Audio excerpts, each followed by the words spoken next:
오늘 우리에게 주시는 하나님의 말씀은 사무엘상 6장 말씀이 되겠습니다.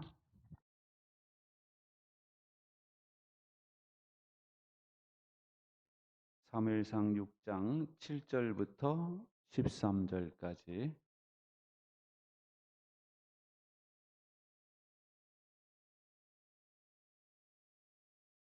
구약성경 3상에서 찾으시면 됩니다. 사무엘상 6장 7절부터 13절 말씀이 되겠습니다. 다 찾으셨으면 자리에서 일어나셔서 저와 여러분이 한 절씩 교독하겠습니다.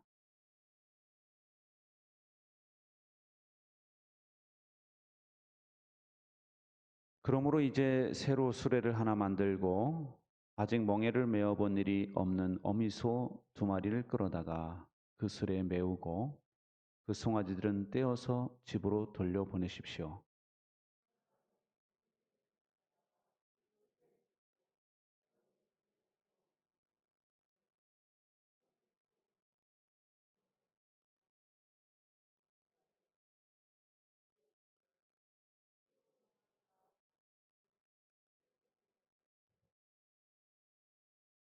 두고 보다가 그 소가 그 괴가 본래 있던 지역인 베세메스로 올라가면 이렇게 큰 재앙은 그분이 직접 우리에게 내린 것입니다. 그러나 소가 다른 곳으로 가면 그것은 그분이 우리를 친 것이 아니라 우리가 우연히 그런 재앙을 당한 것임을 알 수 있습니다.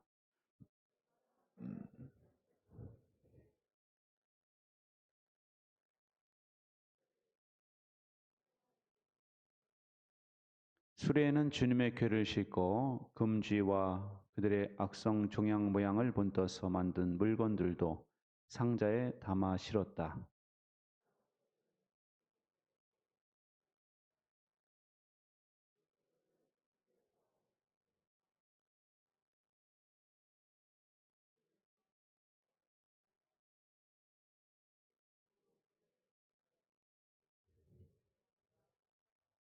같이 읽겠습니다.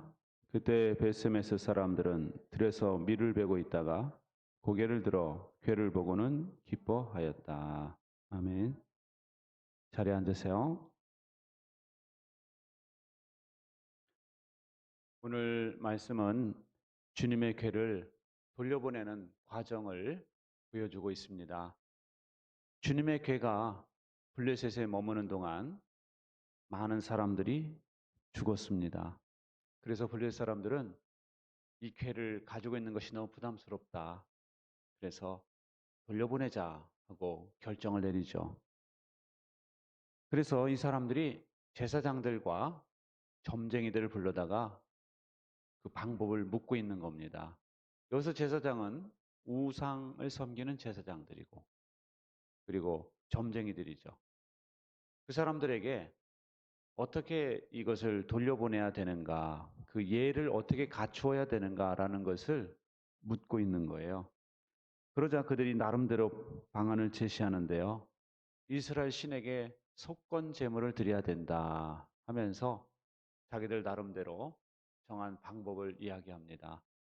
독종 모양의 물건 5개, 그리고 쥐 모양의 쥐 모양을 본뜬 주조에서 만든 거 5개를 만들라는 거예요. 그런데 그 당시 병이 쥐를 통해서 번졌거든요.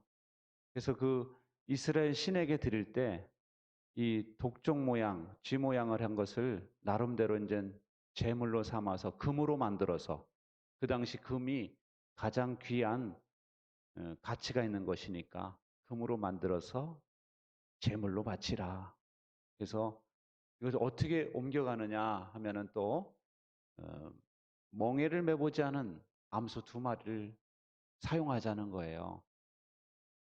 멍에를 매보지 않았으니까 멍에를 메우면은 난리가 날 거 아닙니까? 불편해서. 그리고 또 하나는 송아지를 낳은 지 얼마 안 되는 어미소 2마리를 사용하자는 거예요. 본성이 있잖아요. 어미소는 새끼를 생각해서 돌아가려고 그럴 거 아닙니까? 그래서 그걸 메워가지고 사람이 끄는 것이 아니라 그냥 보내보자는 겁니다. 그랬을 때 이 소가 원래 있던 법궤가 원래 거기서 있었던 벳세메스로 곧장 가면은 이건 하나님이 내린 재앙이고, 그리고 이것이 곧장 가지 않으면 이건 우연히 발생한 일이다라고 해석을 하자는 겁니다. 이 사람들은 아직도 이 블레셋에게 그 재앙을 내린 그 주체가 과연 저 이스라엘의 신인 하나님인지 아니면 우연한 일인지를 확신하지 못하고 있는 거예요. 하나님이 하신 것 같기는 한데 자기들이 뭐 신앙이 있는 것도 아니니까 그 하나님이 했다고 하기도 어렵고 애매하잖아요. 그러니까 이 방법을 써보자는 겁니다. 그런데 여러분, 이 수레를 매보지 않은 소이고 또 송아지를 낳은 지 얼마 안 되는 소이고, 그러면은 아마 이것을 벗어버리려고 그러고 새끼한테 가려고 그럴 거 아니에요. 집으로 가려고 그럴 거 아닙니까? 그런데 이 소가 정확하게 벳세메스로 향해서 계속 쫙 가더라는 거예요. 이 사람이 끄는 게 아니에요, 지금.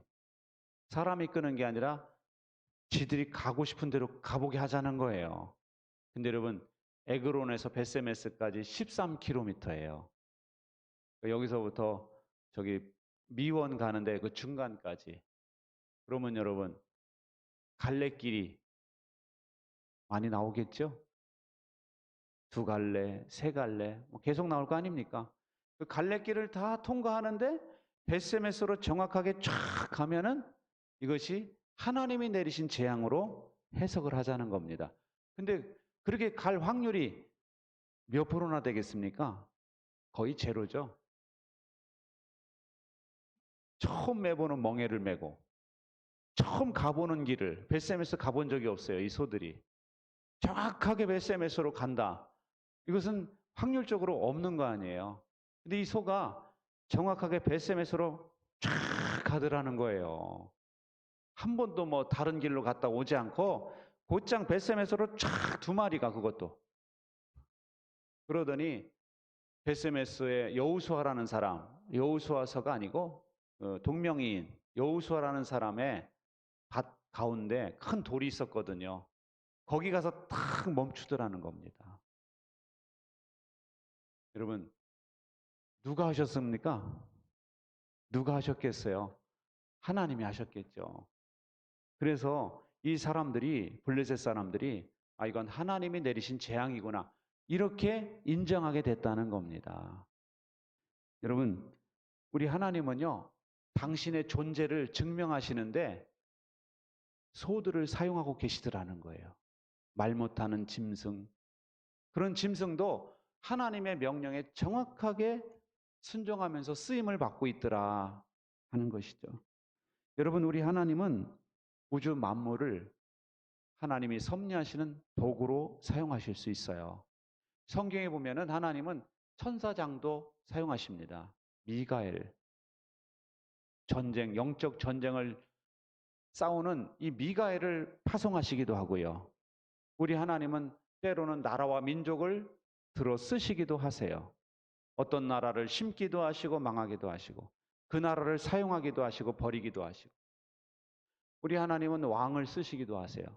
어떤 왕을 세워서 그를 통해서 하나님의 뜻을 이루기도 하시고 그 왕을 폐위시키기도 하시고, 그리고 우리 하나님은 우박도 사용하시고 천둥 번개도 사용하시더라는 거예요. 때로는 짐승도 사용하시더라는 겁니다. 여러분, 우리 하나님께서 사용하지 못할 대상은 아무것도 없어요. 왜냐하면 우리 하나님께서 만물을 창조하셨기 때문입니다. 할렐루야. 그 하나님께서 저와 여러분을 선택하시고 저와 여러분을 쓰신다는 사실에 감사하시기 바랍니다. 우리가 하나님께 쓰임받을 때 기억할 것이 있어요. 그것은 먼저는 나는 보잘것이 없다라고 생각하지 말아야 된다는 겁니다. 고린도전서 1장에 보면 이런 말씀이 있거든요. 형제 자매 여러분, 여러분이 부르심을 받을 때 그 처지가 어떠하였는지 생각하여 보십시오. 육신의 기준으로 보아서 지혜 있는 사람이 많지 않고 권력 있는 사람이 많지 않고 가문이 훌륭한 사람이 많지 않았습니다. 여러분, 우리 하나님께서 우리를 보실 때 이미 우리는 지혜롭지도 않고 가문이 훌륭하지도 않은 사람들이었다는 거예요. 하나님 이걸 아셨어요? 모르셨어요? 아셨다는 겁니다. 알고 우리를 부르셨대요. 왜 하나님께서 그럼 우리를 불러주셨느냐? 이리하여 아무도 하나님 앞에서는 자랑하지 못하게 하시려는 것입니다. 여러분, 자기 가문이 잘나서 자기가 똑똑해서 예수를 믿었다고 한다면 다 자기 자랑하는 사람으로 가득 차 있을 거예요. 그러면은 하나님이 영광을 받으실 수가 없죠. 자기가 영광을 받는 사람들로 가득 찰 겁니다. 신앙생활이 안 되는 거예요. 그래서 하나님께서는 자랑할 게 없는 사람들을 불러다가 이 자리에 앉히셨어요. 그러면서 하나님은요, 그럼 우리를 그대로 두느냐? 그렇지 않다는 겁니다. 성경에 보면 또 이렇게 말씀하고 있어요. 그러나 여러분은 하나님의 자녀로서 그리스도 예수 안에 있습니다. 그는 우리에게 하나님으로부터 오는 지혜가 되시며 의와 거룩함과 구원이 되셨습니다. 우리 하나님은 예수님을 보내셔서 예수님을 통해서 우리를 지혜롭게 하셨대요. 우리는 어리석은 사람이었는데 예수님을 믿음으로 지혜롭게 하셨고, 우리는 추한 사람이었는데 예수님을 믿음으로 거룩한 사람이 되게 하셨고, 여러분, 우리는 약한 사람들이었는데 하나님의 능력으로 구원을 이루시더라는 거예요. 그러니 우리의 약함이 제약이 되는 것이 아니에요. 오히려 우리의 약함은 하나님의 지혜와 강함을 드러내는 도구가 될 수 있다는 것입니다. 할렐루야. 그래서 여러분, 나는 약하다고, 추하다고, 어리석다라고 생각하면서 주님의 쓰임을 부정하지 마세요. 하나님, 저는 약해요. 제가 뭐 그런 말 하면 집사님 좀 해보시지 않으실래요? 그러면 목사님 저를 잘 모르셔서 그러시는 것 같은데 저 못합니다. 하나님 앞에서도 여러분 그러시는 경향이 있죠. 그런데 여러분, 하나님께서는 우리에게 말씀하시는 거예요. 내가 너를 강하게 해주겠다. 너는 약해도 내가 강하게 해줄게. 너는 어리석어도 내가 너를 지혜롭게 해줄게. 너는 취해도 내가 너를 거룩하게 해줄게. 이러면서 우리를 부르시고 계신다는 사실이에요. 할렐루야. 그래서 여러분, 하나님 앞에 쓸모없는 건 없어요. 티베트에 가면은요, 양과 염소도 목축을 많이 하지만 야크라는 짐승을 목축을 많이 한대요. 야크. 뿔도 길고 털도 긴 짐승이 있는데, 근데 이 어떤 목사님이 거기 여행을 갔다 보니까 그 집들마다 그 옆에 쌓아놓은 것이 있더래요. 그게 뭐냐면 야크의 배설물이에요. 야크의 배설물을 쌓아놨는데 왜 쌓아놨나 했더니 그 사람들은 뭐 논농사, 밭농사가 없어요. 목축업이니까. 왜 쌓아놨나 했더니 그걸로다가 땔감으로 쓴대요.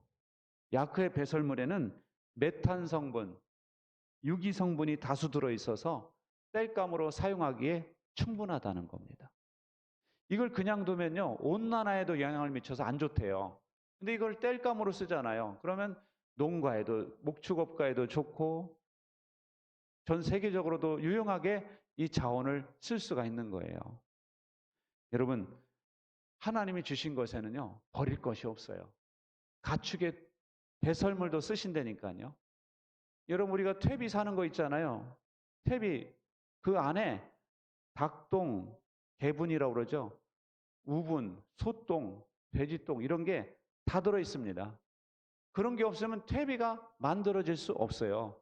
그것이 뿌려져야지만 땅이 힘을 얻고 윤택하게 되고 농작물을 잘 키울 수 있는 영양분이 다 들어있는 거예요. 여러분, 배설물도 쓸모가 있는데 저와 여러분이 쓰임 받을 때가 왜 없겠습니까, 여러분? 하나님 앞에는 버릴 것이 하나도 없어요. 우리에게 있는 작은 은사, 우리에게 있는 재능, 우리에게 있는 시간, 이 모든 것을 하나님은 얼마든지 쓰실 수 있다라는 사실을 믿으시기 바랍니다. 그리고요, 쓰임 받을 때는 나 같은 스타일도 사용하신다 하는 걸 기억하셔야 돼요. 여러분, 때로는 우리가 성경을 읽어보면 나는 아브라함처럼 믿음이 좋지 않아 이렇게 생각을 합니다. 또 나는 다윗처럼 용감하지 않아 이러면서 자꾸 성경의 위인들과 비교를 해요. 근데 여러분, 성경을 잘 보시면 그런 사람들만 쓰임받은 게 아니에요. 불같은 믿음의 소유자 베드로를 쓰셨지만 끊임없이 의심하는 도마도 쓰셨어요. 끊임없이 의심하는 사람. 검증하라 그러고 증거를 달라고 그러고 계속 그런 사람도 하나님이 쓰시더라는 거예요. 물질적으로 계산이 빠른 사람도 쓰셨고요. 계산이 아예 없는 사람도 쓰셨어요. 여러분, 하나님께서 쓰신 사람들 보면은 똑같은 사람들만 쓰신 게 아니에요. 경험이 다르고 지식의 수준이 다르고 또 감수성이 다르고 다 다른 사람들인데 하나님께서는 그 사람마다 그 사람 스타일로 쓰시더라는 거예요. 여러분, 강남 스타일도 쓰임을 받는데 강남 스타일 노래 보면은 별로 고상하지가 않아요. 창피해. 이것이 막 뜬다는 것이 가사를 보면. 근데 여러분, 여러분의 스타일을 하나님이 못 쓰시겠어요? 신동인 스타일, 누구 스타일 다 스타일이 다 달라요. 근데 하나님께서는 여러분의 스타일을 얼마든지 쓰실 수 있음을 믿으시기 바랍니다. 여러분, 심지어는 하나님께서 송아지를 낳은 소도 쓰시잖아요. 쥐도 쓰시잖아요. 쥐도. 하나님이 이때 쥐를 심판의 사자로 쓰신 거예요. 한데 여러분, 우리를 하나님께서 못 쓰시겠습니까? 나는 누구처럼 은사도 없고 그렇게 생각할 필요가 없어요. 사람끼리 비교하지 마세요. 하나님의 눈으로 보셔야 됩니다. 할렐루야. 하나님의 눈으로 보면 그 사람마다 다 쓰일 때가 다 있는 거예요. 요즘 뭐 방송국 음악 경연 프로그램에 출연한 이승윤이라는 가수가 있어요. 이 사람은 이재철 목사님의 아들인데요. 이재철 목사님이 아들이 넷인가 있어요. 넷. 근데 이분이 자녀를 교육할 때 그렇게 교육을 했대요. 목사님의 자녀라고 해서 스트레스 받지 마라. 목사의 자녀기 때문에 어떻게 살아라. 이런 말 나는 너희에게 한마디도 안 할 테니까 너희들이 너답게 살아라. 하고 부탁을 했대요. 그러면서 이 분은 아이의 생김새가 다르듯이 재능이 다르다. 내 아들 모두 실수할 수 있는 자유를 누리게 하고 싶다. 이런 말을 하면서 자녀들을 양육했어요. 그리고 이 동그라미 원이 있을 때 사람들은 그 앞에 사람만 탁 따라가느라고 막 그러잖아요. 근데 그 원에서 나오면은 너만의 스타일로 살 수 있다라고 가르쳤다는 거예요. 그런데 여러분, 정말 이승윤의 노래를 들어보면은 유희열을 이 사람이 그런 얘기를 하더라고요. 노래를 평가하기가 어렵대요. 왜냐하면 기존의 스타일이 아닌 거예요. 기존의 스타일이면 뭐 가창력이 어떠느니 뭐 얘기할 수 있는데 가창력은 있는 것 같은데 편곡도 자기 마음대로 하고 근데 그 편곡이 또 들을만 해요. 또 재밌어요. 그리고 거기다가 뭐 랩도 섞지 뭐 뭣도 하지 막 길었다가 했다가 막 뭐 이것도 하고 뭐 막 중얼거리기도 하고 막 노래도 하고 막 이러니까 저걸 어떻게 평가를 해야 되나. 근데 저는 이 사람이 아버지의 교육 영향 때문이라고 생각이 들었어요. 아버지가 그렇게 교육하니까 자기만의 스타일로 저렇게 길을 걷는구나. 그래서 이분의 아들 중에는 유명한 유튜버도 있고요. 그리고 독일에 미술 공부하러 간 유명한 미술대학에 들어간 아들도 있어요. 근데 그 공부한 것이 뭐 일찍 공부한 게 아니라 늦바람이 나서 미술 공부를 하는 거예요, 지금. 여러분, 이처럼 말이죠. 그 사람의 스타일, 고유의 특성을 살려서 하나님은 쓰시기를 기뻐하세요. 그렇기 때문에 우리가 저의 재능과 달란트와 경험을 통해서 어떻게 사용하시겠습니까? 하나님, 이렇게 물어보시기 바랍니다. 저는 재능이 없어서 못해요. 저는 시간이 없어서 못해요. 이거는 여러분이 결론을 내려버리면 안 돼요. 결론은 하나님의 거예요.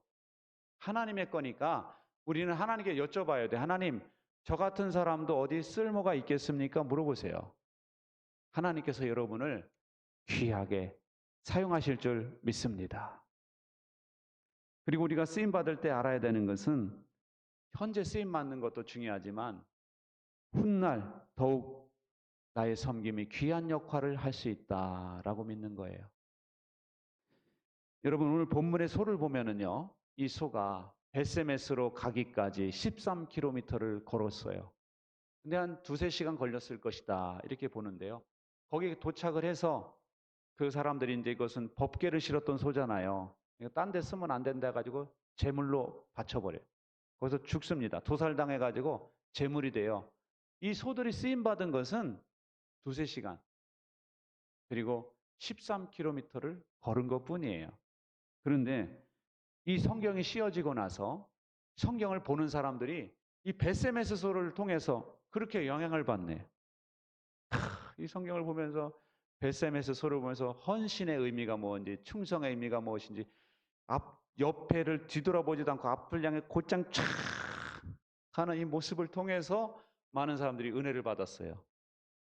벳세메스에 관한 소에 관한 소도 아니 소가 아니라 찬양도 있어요. 안 들어보셨죠?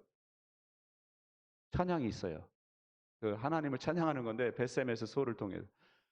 여러분, 그런 걸 보면은 이 소들은 잠깐 쓰임 받았지만 이 소들은 영원히 사람들에게 영향을 주고 있더라는 거예요. 하나님이 쓰시는 게 그래요. 그 사람은 잠깐 한 거지만 하나님께서는 이 잠깐의 섬김이 영원히 유효한 것으로 만들더라는 겁니다. 할렐루야. 우리가 오늘 찬양한 것도 다 맥락이 비슷한 것 같아요. 당신의 그 섬김이 천국에서 영원히 빛나리. 할렐루야. 우리가 잠깐의 섬김을 하다 가는 거예요. 그런데 하나님께서는 우리의 잠깐의 섬김을 잠깐으로 끝내는 것이 아니라 영원히 유효한 것으로 만드시더라는 거예요. 할렐루야. 여러분, 그래서 우리는 오르지 못하려면 쳐다보지도 말라고 그랬어. 이런 속담은 잊어버리세요. 여러분, 오르지 못하려면 처음부터 오르는 사람이 누가 있겠습니까? 한 발짝 올라보고 그 다음에 두 발짝 가는 거고 그 다음 세 발짝 가고 해서 나중에 계속 시도를 해봐야지 올라갈 거 아니에요. 그래야 안 그래요? 그런데 우리는 쳐다보지도 마. 그러면서 괜히 옆 사람한테 그 못하게 하거나 또 막 나 목장하다 못하면 어떡하지? 목자하다 못하면 어떡하지? 이런 생각을 하는 거예요. 못하면 못하는 거지 뭘 어떻게 해요. 그냥 목원으로 가면 되는 거고. 그래도 몇 년이라도 한 것에 대해서 하나님이 인정하시지 않겠어요? 내가 몇 년이라도 몇 번이라도 VIP를 섬기려고 그러고 목원들을 섬기려고 그러고 내가 밥을 해주려고 그랬던 걸 하나님이 기억하시지 않겠습니까? 냉수 한 그릇이라도 주는 자는 그 상을 결단코 잃지 아니하리라. 내가 냉수만 줘요 목장할 때? 밥도 주지 국도 주지 반찬도 주지. 그래 안 그래요? 우리는 완벽하게 못하면 안 해야 돼. 그런 생각은 하나님의 주시는 생각이 아니에요. 냉수라도 하나 떠주면 되는 거예요. 냉수라도. 그럼 하나님이 하신다 라는 사실을 믿으시기 바랍니다. 시각장애인 백사겸이라는 사람이 있었는데요. 1860년 평안남도에서 태어났어요. 2살 때 아버지를 여의고 9살 때 눈병이 악화돼서 시각장애인이 됐어요. 얼마 후에 어머니가 돌아가셨습니다. 그러니 이 사람이 생계가 막막하잖아요. 그러니까 뭘 먹고 살아야 될까 고민하다가 점쟁이를 했어요. 왜냐하면 이 점치는 건 그냥 가만히 앉아서 사람들이 오면 해주면 되니까 점쟁이를 했는데 이 사람이 화술이 뛰어났대요. 언변, 말을 아주 그냥 그럴듯하게 하는 거예요. 그래가지고 이 점쟁이들 세계에서 유명한 사람이 됐어요. 그런데 이걸 하면 할수록 괴로운 거예요. 왜냐하면 거짓말을 하니까. 점쟁이들 거짓말이거든요. 점치는 거. 또 귀신은 거짓의 압이에요. 귀신이 가르쳐 준다고 해도 거짓을 가르쳐 주는 거예요. 미래를 못 맞춰요. 그러니까 이 사람들이 그냥 거짓말하는 것에 대해서 늘 마음에 부담이 있었거든요. 그런데 1897년 1월에 김재옥이라는 전도자가 찾아왔어요. 그러면서 전도 소책자를 주고 갔습니다. 선생님 이거 한번 읽어보세요 하면서 뭐 점쟁이니까 뭐 많은 얘기를 했겠습니까? 그런데 그가 말하기를 훗날 체면 때문에 받기는 했지만 독한 벌레가 손에 닿는 듯해 섬뜩했다라고 해고를 했어요. 독거미를 딱 만지는 것처럼 섬뜩했다는 거예요. 점쟁이니까. 그날 밤 백사겸이 이상한 꿈을 꿨어요. 점치는 일도 예전 같지가 않았습니다. 그래가지고 이 전도소책자 내용이 도대체 뭐냐 친구한테 읽어보라고 그랬어요. 그랬더니 친구가 읽어줬어요. 그랬더니 거기 그런 내용이 있는 거예요. 잡신을 버리고 하나님을 찾으라. 이 말씀을 듣는데 이 사람이 팍 꽂힌 거예요. 내가 잡신을 섬겼구나. 그래가지고 이 사람이 그날로 점쟁이 생활을 청산하고 23년 점쟁이 생활을 청산하고 고향읍 교회에서 세례를 받습니다. 사복음서를 암송하고 개성 남북교회를 설립을 했어요. 그리고 몇 년간 전도자로 살았느냐? 40년간 전도자로 살았어요. 이 당시는요, 초기에는 엄청난 역사가 일어났어요. 우리나라에. 그냥 복음이 전해지면 그냥 사람들이 막 변화가 되고 막 또 막 복음 전하는 사람들 귀하게 여겼거든요.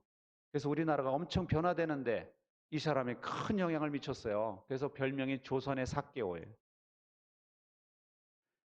근데 이분이 40년간 전도자로 살았고 그분의 아들 백남석은 미국 유학을 다녀오고 연희전문학교 교수가 됐어요. 지금으로 말하면 연세대 교수가 된 거예요. 여러분, 김재옥이라는 성도가 이 백사겸이라는 점쟁이 하나를 전도했더니 이 사람이 40년간 복음의 씨앗을 뿌리고 다녔더라는 거예요. 40년간. 그리고 이 사람의 아들은 또 미국 유학을 다녀서 연세대 교수가 돼가지고 학생들에게 얼마나 많은 영향을 미쳤겠습니까? 여러분, 이분의 이야기를 들어보면은 우리 예수님의 말씀이 이해가 가요. 복음의 씨앗을 뿌리면 30배, 60배, 100배의 결실을 맺느니라. 할렐루야. 저는 처음에 그 말씀 보면 주님께서도 뻥이 좀 심하신 거 아닌가 그런 생각을 했었거든요. 무슨 100배를 열매를 맺어 그랬는데 우리 주님의 말씀대로 100배 이상 맺을 수도 있겠죠. 한 사람 전도했더니 이 사람이 40년간 뿌리고 다녀. 40년간 아들까지 전도해가지고 아들은 또 교수가 돼가지고 학생들한테 복음을 전해. 그러니 100배만 열매 맺겠습니까? 저도 제가 전도한 친구가 있는데 걔가 지금 개척교회 가지고요 계속 불신자들을 섬기고 있어요. 아들 4명을 낳았는데 그 아들들이 다 신앙생활 잘해.